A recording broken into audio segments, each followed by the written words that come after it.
नमस्कार प्रिय विद्यार्थियों। अब इस वीडियो में हल करेंगे हम प्रश्न संख्या 6 का। नमस्कार प्रिय विद्यार्थियों, आज अब इस वीडियो में हम हल करेंगे प्रश्न संख्या 6 का। इसके पहले हम सवाल नंबर 5 को पूरा का पूरा यहाँ तक कंप्लीट करवा चुके हैं। ठीक है, वो वीडियो देखना है तो चैनल की प्ले लिस्ट पर जाकर के आप इसके पहले वाला भाग देख सकते हैं। ठीक है, आज इस वीडियो में हम 6 का से हल करना स्टार्ट करेंगे। तो हल करते हैं और देखते हैं इसको कैसे हल करेंगे। तो जैसा कि 6 का सवाल है वो उसमें कहा गया है के का धनात्मक मान ज्ञात कीजिए जिसके लिए समीकरण एक्स स्क्वायर प्लस के एक्स प्लस 64 बराबर 0 और x square minus 8 x plus के बराबर 0 के दोनों मूल वास्तविक होंगे। या मूलों के वास्तविक होने की बात कही है। ठीक है, तो हम इसको हल करने के लिए क्या करेंगे, सबसे पहले जो पहला समीकरण दिए उसको लिख लेंगे और उसको लिखने के बाद उसका क्या करेंगे, विविध कर। ठीक है ना, विविध कर।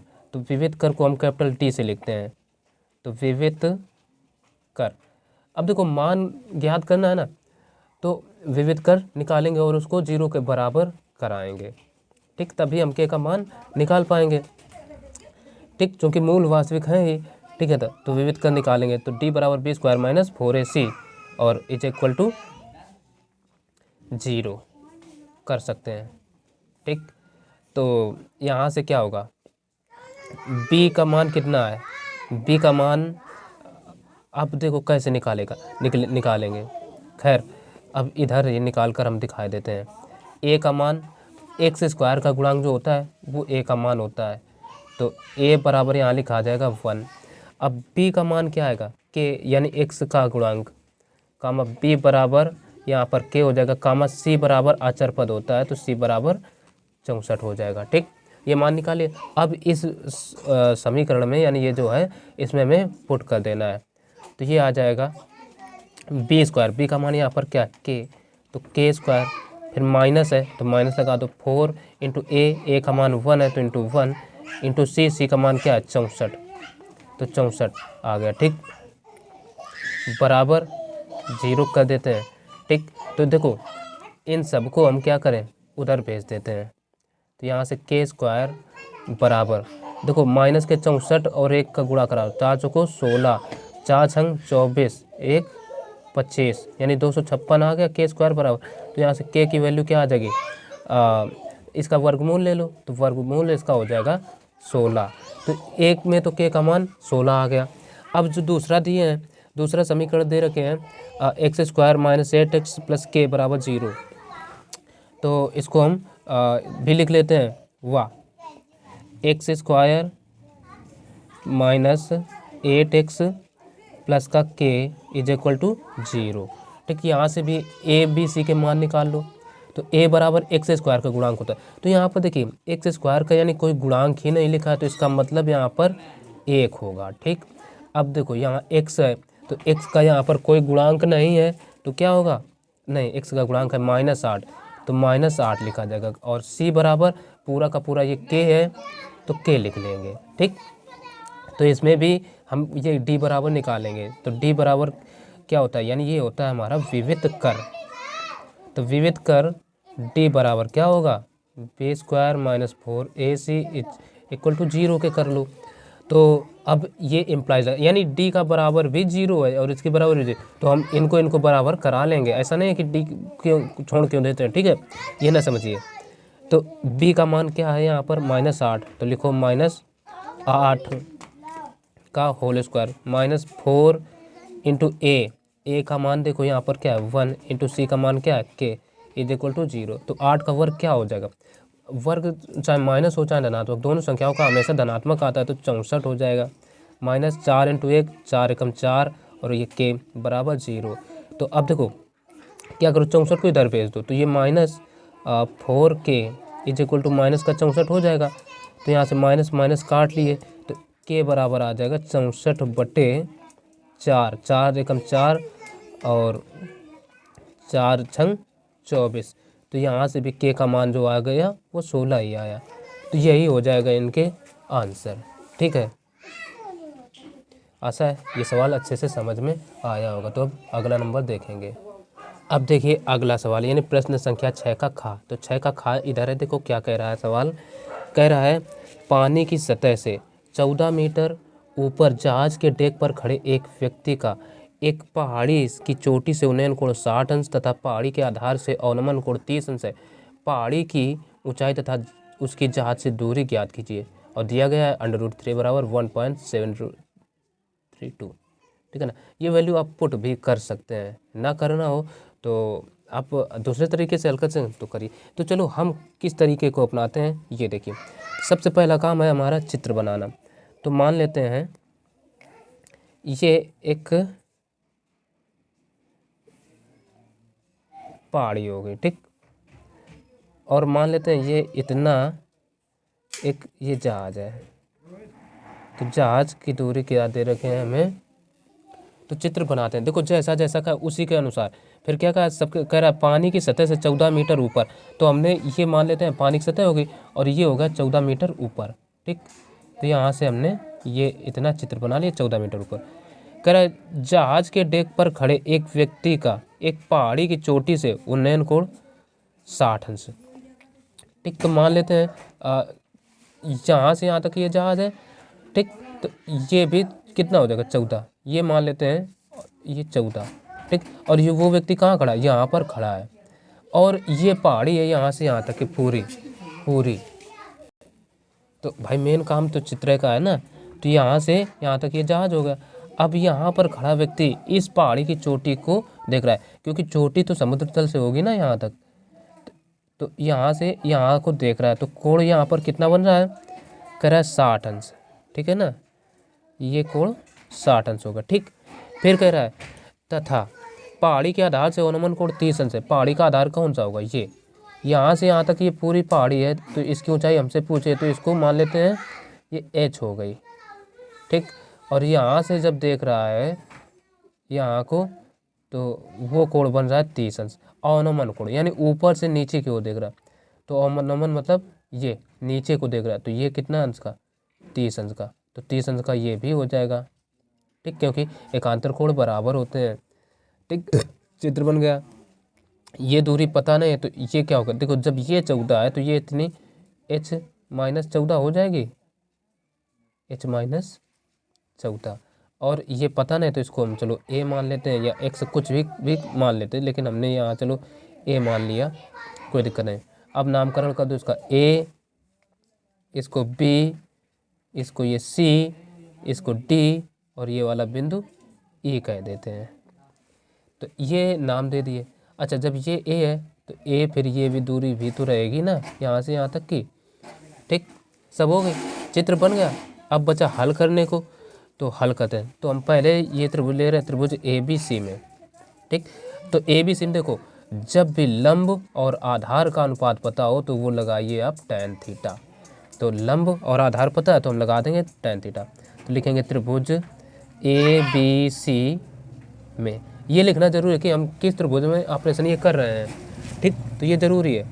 तो लगा दो tan थीटा बराबर क्या होता है सूत्र, लंब बटे आधार,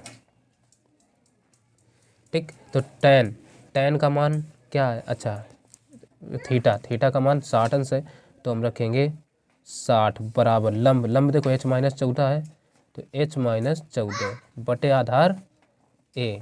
तो tan 60 का मान होता है √3 बराबर h-14 बटे a। तो देखो a का मान हम निकाल लेते हैं, ठीक है। तो a को इधर भेज दो, √3 को यहाँ ले आओ। तो a बराबर यहाँ से क्या आ जाएगा, h-14 अपान √3, ये आ गया। इसी को कह दो समीकरण 1। अब आगे क्या करो, अब एक त्रिभुज अगर हम बात करें BDE या BD कुछ भी एक ये भी तो मिल रहा है। तो अब हम ये त्रिभुज लिए लेते हैं, त्रिभुज BED में, त्रिभुज BED में इसमें भी लगा दो tan थीटा, क्योंकि अब देखो इसमें ये लंब और ये आधार यही तो मान पता है, कर्ण से तो कुछ मतलब नहीं। तो tan थीटा बराबर लंब बटे आधार। तो यहाँ से tan थीटा का मान कितना है 30 अंश, तो 30 बराबर लंब क्या होगा, लंब हो जाएगा 14, आधार ए ही रहेगा। तो यहाँ tan 30 का मान कितना होता है, 1/√3 बराबर 14/a। अब इतना आ गया, अब इसका करा लो तिर्यक गुणा, तो इसका इधर इसका इधर, तो इसका इधर कराए दे रहे हैं, तो ये आ जाएगा a बराबर √3 का इधर, तो 14/√3 ये आ गया और समीकरण 2 हो गया। अब समीकरण 1 और 2 से देख लो, दोनों ही a के बराबर हैं, तो या तो हम ऐजा मान ले सकते हैं या तो बराबर करा सकते हैं। तो हम लिखे दे रहे हैं समीकरण 1 व 2 से ये। अब देखो तो ये क्या है, ये है h - 14√3 और ये दोनों के बाएं पक्ष बराबर, तो दाएं पक्ष आपस में बराबर हो जाएंगे। तो हम लिख सकते हैं h - 14/√3 बराबर इधर से 14/√3, तो √3 का इधर गुणा करा दो, तो ये आ जाएगा h - 14 बराबर, देखो 14 इंटू √3 है, √3 का √3 में गुणा कितना हो जाएगा 3, तो 14 था 42, तो h - 14 बराबर 42, तो यहाँ से h बराबर कितना आ जाएगा, 14 किधर भेज दो, 42 14 56, ये 56, h बराबर 56 आ गया। इसके अलावा भी हमसे कुछ पूछा था, कहा था तथा उसकी ऊंचाई तथा जहाज से दूरी ज्ञात, यानी a का भी मान हमसे पूछा है। तो ये जो 56 आया ना, a का मान आया है, इसको हम कहाँ रख दें, a का मान रखना नहीं, ये सीधे निकाल ही चुके हैं, तो यहाँ √3 रख देते हैं। तो हम कह सकते हैं अतः पहाड़ी की ऊंचाई, पहाड़ी की ऊंचाई यानी h बराबर 56 मीटर तथा जहाज से दूरी, जहाज से दूरी बराबर क्या है, दूरी a बराबर कितना है 14/√3 है, तो रख दो 14 इंटू √3 का मान 1.732, ये रखने को कहा है, तो हम ये रख देते हैं। अब करा देते हैं इनका गुणा, तो ये हो गया इसका आंसर। ठीक, तो चलिए अब देखते हैं अगला सवाल। अब देखिए अगला जो सवाल है वो यहाँ पर क्या कह रहा है, कह रहा है एक ठोस खिलौना एक अर्धगोले के आकार का है जिस पर एक लंबवृत्तीय शंकु अध्यारोपित है। इस शंकु की ऊंचाई 2 सेंटीमीटर है और आधार का व्यास 4 सेंटीमीटर है। इस खिलौने का आयतन ज्ञात कीजिए। और देखो कह रहा है यदि एक लंबवृत्तीय बेलन इस खिलौने के परिगत हो तो बेलन और खिलौने के आयतनों का अंतर भी ज्ञात कीजिए। पाई बराबर 3.14 ये दे रखा है। तो चलो हल करते हैं।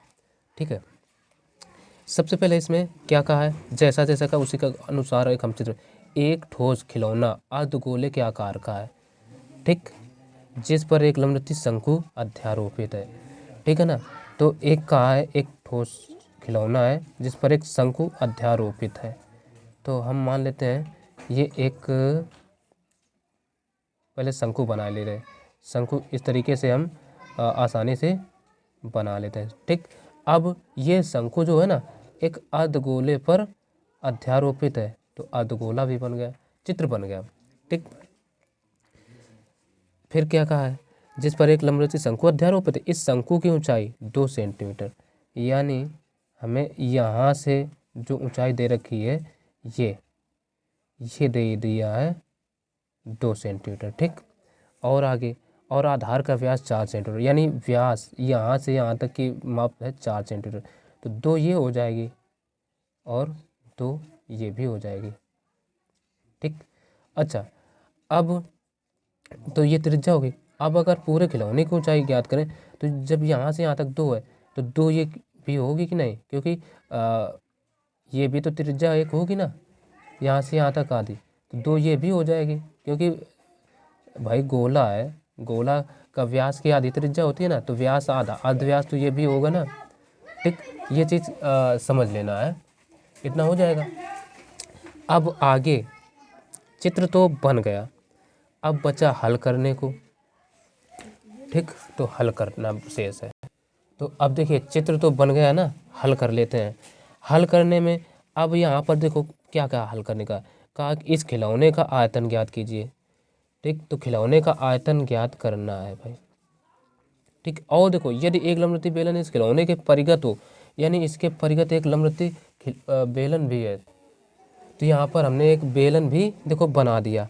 अब हल कर लेते हैं। तो अब देखो हम पहले इस खिलौने का आयतन निकालेंगे। तो खिलौने का आयतन क्या होगा, शंकु का आयतन प्लस अर्धगोले का आयतन। तो यही लिख लेते हैं,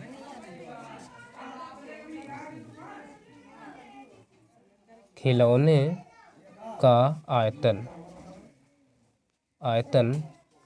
बराबर क्या होगा, शंकु का आयतन प्लस अर्धगोले का आयतन, गोले का आयतन, यही तो होगा ना।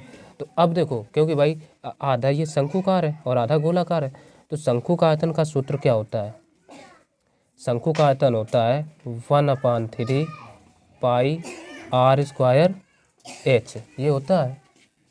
और गोले का आयतन देखो, गोले का आयतन हो जाए 4 पाई r स्क्वायर, लेकिन ये अर्धगोला है, अर्धगोले का आयतन क्या होता है 2 पाई r स्क्वायर, यही तो होगा भाई 2 पाई r स्क्वायर।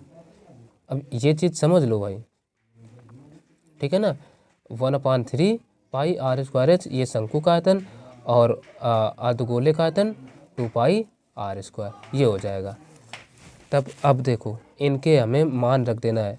तो सबसे पहला काम है 1/3, अच्छा आयतन का सूत्र लगा रहे, तो यहाँ पर r³ होगा और बटे में 3 रहेगा। ठीक, ये तो हमने वक्र पृष्ठ का सूत्र लगा दिया था, हमें आयतन ज्ञात करना है, आयतन। ठीक, तो ये सूत्र लगेगा। तो पाई r का मान देखो कितना है, 2 है, यहाँ से यहाँ तक का व्यास क्या त्रिज्या होती है, तो इसको हम लिख सकते हैं 2 का स्क्वायर इंटू h का मान भी शंकु के भाग का देखो कितना है, 2 ही तो है, तो 2 प्लस ये इधर से 2/3 पाई r का मान कितना है, 2 है ना, तो 2 का क्यूब लिख दो सीधे।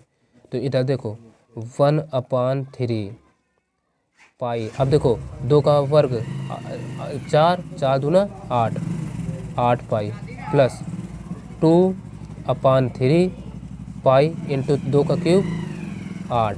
तो अब देखो ये कितना हो जाएगा 8, और इनका ऊपर ऊपर का नीचे नीचे गुणा होता है, तो 8 पाई 3 प्लस इनका 8 दूना 16 पाई 3, ये हो जाएगा। अब देखो हर है समान, तो हमें एलसीएम मिल जाएगा 3, तो 16 और 8 24 पाई 3, तो 3 कम 3 3 अट्ठे 24। ठीक,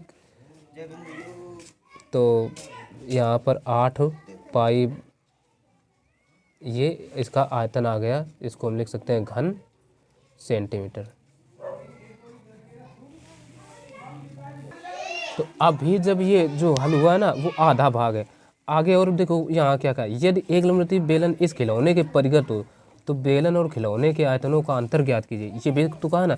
तो अब हमें इस बेलन का भी आयतन निकालना होगा। ठीक, तो बेलन का आयतन बराबर, तो ये भी हम निकाल लेते हैं। बेलन का आयतन बराबर, बेलन का आयतन का सूत्र क्या होता है, पाई r स्क्वायर h, ये होता है ना। तो पाई है, पाई रख लिया इंटू r का मान देखो क्या होगा भाई, जब 2 ये है तो 2 ये भी तो होगा ना, तो r 2 ही रहेगा, तो 2 का स्क्वायर इंटू h बेलन में क्या हो जाएगा, यहाँ से 2 ये 2, यानी ये टोटल कितना हो जाएगा 4 हो जाएगा। ठीक, 2 यहाँ से यहाँ तक का, तो हम h4 रख देते हैं। तो ये देखो पाई इंटू 2 का वर्ग 4 इंटू 4 ये, तो 4 चौको 16 पाई, 16 पाई ये आ गया। अब इनके आयतनों का हमसे अंतर पूछा है, ठीक। तो हम ये लिख लेते हैं, बेलन व नहीं खिलौने के आयतनों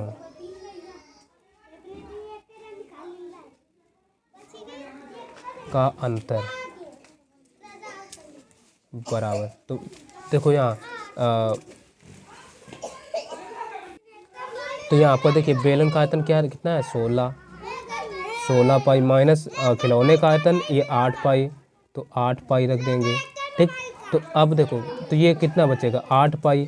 अब यहाँ पर हमसे सवाल में ही करिए पाई का मान 3.14 रखिए, तो 8 × 3.14। अब इसका करा दो गुणा, तो 8 चौक 32 की 2, 8 एकम 8, 3 11, 8 त्रिक 24, 1 25, 25.12 घन सेंटीमीटर, ठीक। तो थोड़ा सा कहीं ना कहीं ये इसका जो उत्तर है कुछ वाला, जैसे आयतन खिलौने का ये जो 16 पाई देर का ये गलत आयतन है, ठीक। यहाँ पर आप देख सकते हैं 16 पाई और ये अंतर जो ठीक आया, इसका मतलब इसका जो उत्तर आ रहा है ये गलत है, ठीक है ना।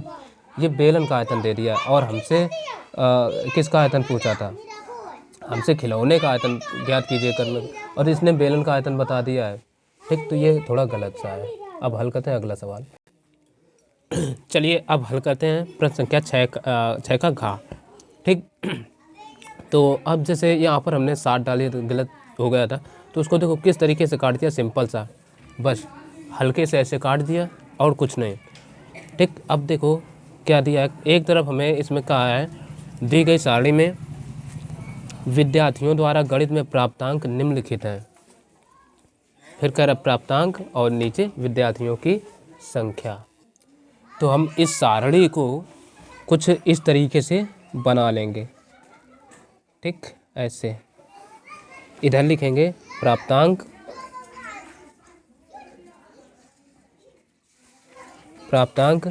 इधर ये जो विद्यार्थियों की संख्या है ना, इसको बारंबारता कहेंगे, बारंबारता। और एक सारणी बनाएंगे बगल में कॉलम, उसको लिखेंगे संचयी बारंबारता। जब भी माध्यिका ज्ञात करना हो तो संचयी बारंबारता निकालते हैं, ठीक। संचयी बारंबारता। तो अब देखो प्राप्तांक पहला हमें दे रखा है 0 से 10, अगला 10 से 20, फिर 20 से 30, 30 से 40, फिर 40 से 50, 50 से 60 और 60 से 70, ठीक। ये हो गया। अब ये विद्यार्थियों की संख्या पहले में कितना रखेंगे, 2, फिर 10, फिर 12, फिर 15, फिर 13, फिर 8, फिर 4। अब संचयी बारंबारता अपनी ओर से निकालना पड़ता है, वो कैसे करेंगे, तो देखो पहली बारंबारता एज इट इज 2, फिर 12 2 और ये अगला स्टेप इसमें ऐड करते जाएंगे, 2 और 10 12, 12 12 24, 24 और 15 ऐड कर दो, देखो 5 4 9 2 1 3 39, 39 और ये 13 ऐड कर लेंगे। तो ये ऐड कर लिया, तो ये 52 60 और 64 ये आ गया। तो संचयी बारंबारता निकालना समझ में किस तरीके से, तो इसी को हम कह लेते हैं ये n, यानी n बराबर 64 आ गया। तो अब तुरंत यहाँ से n/2 निकालेंगे। जब भी माध्यिका इस तरीके के आंकड़े वर्गीकृत हो तो n/2 जरूर निकालना पड़ेगा। तो 64/2, तो ये आ गया 32। अब ये देखो 32 कहाँ आएगा, संचयी बारंबारता हम देखते हैं, संचयी बारंबारता में यानी यहाँ तक अगर देखें इसमें 24 आ रहा, 39 वाले में 32 आएगा। तो 39 वाले की किस जो भी है उसको वर्ग अंतराल को हम घेर लेंगे इस तरीके से। तो और इसी को अब लिखेंगे हम माध्यिका वर्ग, यानी तो यहाँ माध्यिका वर्ग बराबर क्या होगा 30 से 40, 30 से 40। अब माध्यिका वर्ग के सामने ठीक जो बारंबारता वाला कॉलम है उसको F दे दो, और ठीक उसके ऊपर संचयी बारंबारता वाले कॉलम में उसको CF कह दो। ठीक, हम CF इसलिए कहते हैं क्योंकि इसको अंग्रेजी में कहा जाता है क्यूमुलेटिव फ्रीक्वेंसी। ठीक, तो अब इन सब के मान हम जो जो निकालें उनको लिखेंगे। तो देखो जो माध्यिका वर्ग की लोवेस्ट फ्रीक्वेंसी होती है, मतलब लोअर लिमिट, उसको लिखते हैं यानी निम्न सीमा को L। तो L बराबर आ जाएगा यहाँ से 30। ठीक, और स्मॉल एफ क्या होगा, ये हमारी एक्चुअल में बारंबारता होती तो वो आ गई 15, और CF बराबर जो लिखा वो है 24। ठीक, अब यहाँ पर हमें एक ज़रूरत और पड़ेगी, n/2 निकाल ही चुके हैं, वो होता है h। तो h क्या होता है, h इन सब वर्ग अंतरालों के बीच का अंतर होता है, कितने का 10 का अंतर है, तो ये आ जाएगा h बराबर 10। अब ये सब निकाल चुके, अब बचा सूत्र, तो माध्यिका का लगा दो सूत्र। तो माध्यिका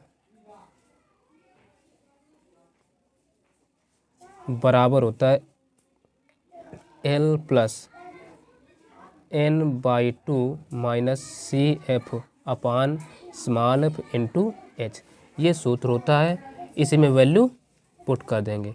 तो L का मान कितना है 30 प्लस n/2 का मान ये निकल कर आया देखो 32। ठीक, माइनस CF का मान 24 है, अपान स्मॉल f का मान है 15 इंटू h का मान ये है h ये लिख दिया है, जबकि ये 10 है। ठीक, तो 10। तो अब देखो 5 दूना 10 और 5 15, इनको काटा, अब लिखा 30 प्लस 32 में 24 घटा दो, कितने बचेंगे 8। तो 8 दूना ये 16 हो जाएगा बटे 3।